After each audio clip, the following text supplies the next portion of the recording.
Welcome to Penrose Learning, where we make understanding easy.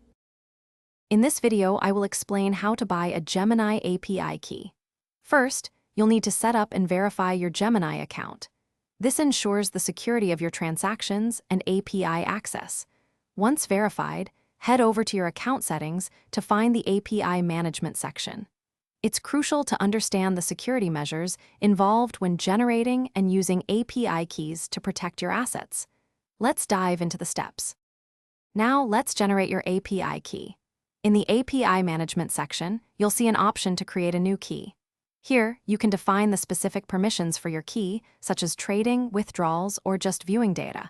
Carefully select the access levels required for your application. Remember, once generated, you'll receive a secret key. This key is shown only once, so store it immediately and securely. Never share your secret key with anyone. With your API key generated, it's time to integrate it.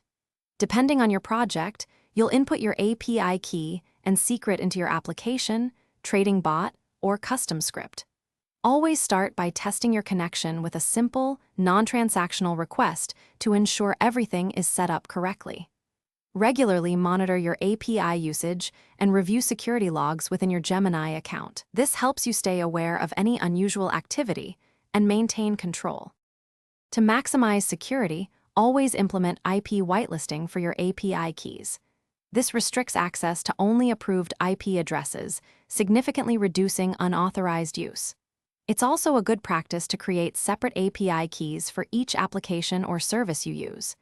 This way, if one key is compromised, your other applications remain secure. And hey, while you're optimizing your workflow, remember to stay hydrated. Check the description for a link to the Owala water bottle and other great deals. Keeping your systems secure and yourself refreshed is key to success. Thanks for watching. If this was helpful, leave a like and consider subscribing. See you next time.